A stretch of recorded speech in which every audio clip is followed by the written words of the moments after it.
If the Envo L90 is about what customers want, then the brand new ES8 is about what's possible. It's essentials versus luxuries.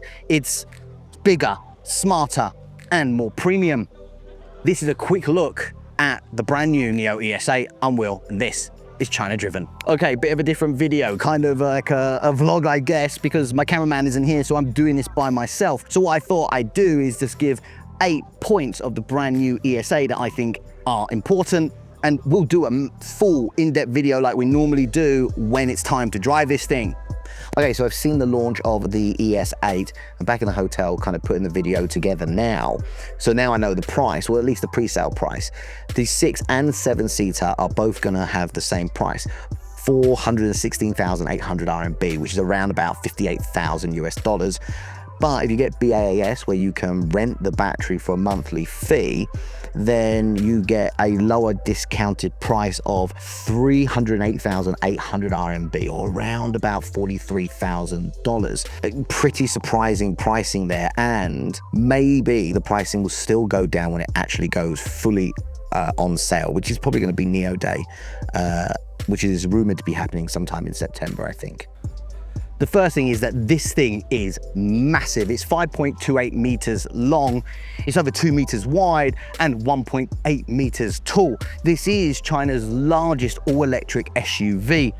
Okay, so number 2 is about storage space. Now, we all know full-size EVs or MPVs, 3-row cars, often they have very small storage, and NIO say that this new ES6 has 777 liters of storage space.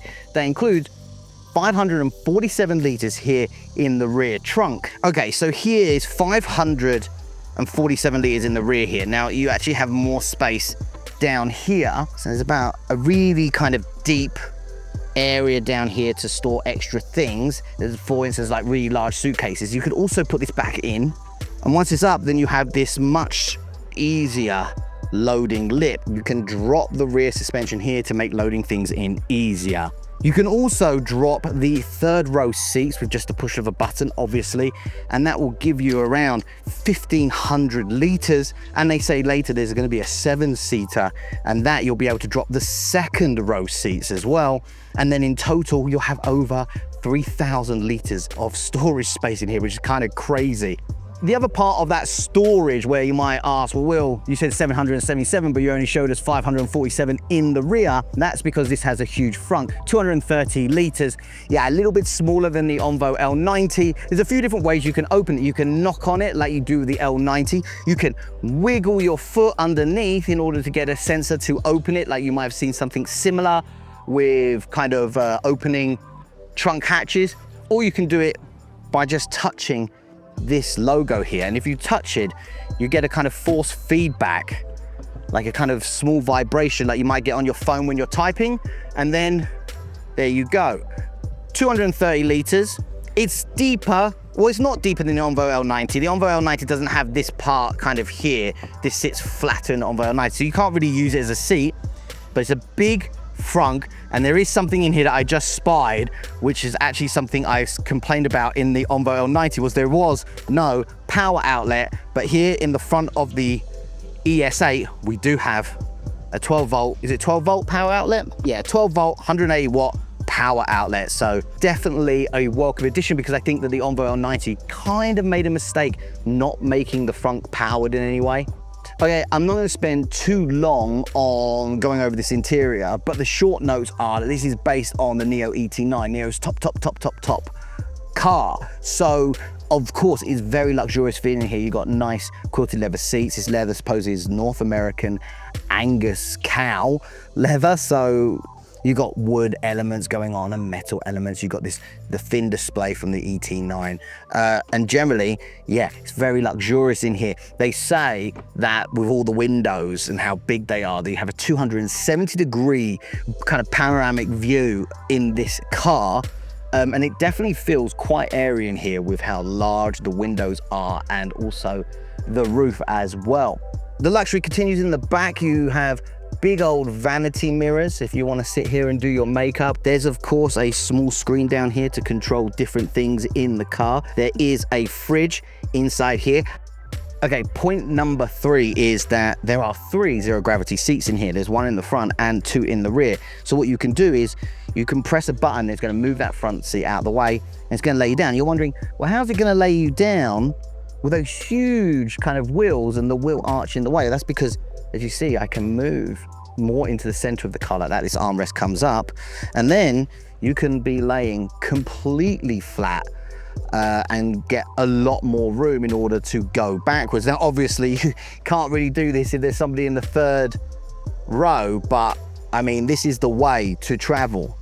Number 4 has to be this huge screen. It's a 21.4 inch mini LED 3K screen with Dolby Vision. And it's not only that, it's also got a fantastic sound system in here. I know my camera work is not amazing today. That sound system is not 7.1.4. It is Dolby spatial audio, but it's the next one up. It is, I've got to find it here because I can't remember, 8.1.4.2 Dolby Atmos spatial audio. So it's just like in the ET9, it's the next level up. 7.1.4 is pretty much standard now in China. So this, being premium, has taken it a step further. In the rear of the ES8, it's dark now because I forgot to do this earlier because we didn't have much time, but there is loads of room here. This seat reclines back quite a way, but even if you're sat up in here, let me just return it back up, still got loads of headroom back here for a 3rd row. And as far as knee room goes, I'm sat behind somebody here and I still have got loads of room. I know it's dark, it's not great. You also have a USB-C socket here, fast charging, and also heated seats. You have your own air vent here in the B pillar, which is nice. All in all, this feels like a very comfortable, nice 3rd row, but I'll talk about it more in depth when we actually go to drive the ES8 soon. Okay, so as you would expect, this being the NIO's 3rd generation platform, it is of course 900 volts, but that's everything. That's battery, all the electronics in it, the motors. So the motors can be smaller and more efficient, and the batteries can be thinner, and all of this together can give you much better efficiency. Actually, this SUV, big old thing, gets 16.6 kilowatt hours per 100 kilometers, which is pretty damn good for something this size. It also has 520 kilowatts and about over 700 Newton meters of torque, and that's good for a sprint time from 0 to 100 in about 4 seconds. Okay, the last big thing, I guess, is the chassis. Now, I'll just quickly point out that this does have the same side lidars as you would find on the ET9, but in terms of the suspension, now this doesn't come with Skyride like the ET9. In fact, this just has double chamber air suspension and it has CDC, but, and this is the key thing, that it's all connected. It's all connected. This is obviously running NIO's NX931 chip, their ADAS chip. Also, it's got a Snapdragon 8295, as you would expect as well. But the thing is that the chassis and all the different components are all talking to each other. So whether that's steering, the wheels, the LiDAR units, the 4D cloud map from NIO that records what road conditions are like using other NIOs that drive over the same road, take all that information and it's being fed into this AI chassis, and the suspension is able to proactively make the car more comfortable, which is very key. It's all good, but a lot of systems are reactive. Being proactive allows you to potentially give a better ride. Okay, so that's it, a very quick video of the brand new NIO ES8, because we're just here. It's launching tonight, or the pre-sale launch if you like, but it's going to be a long show, so we're going to pretty much find out everything about it before it invariably gets launched to market at NIO Day later this year. So that's it.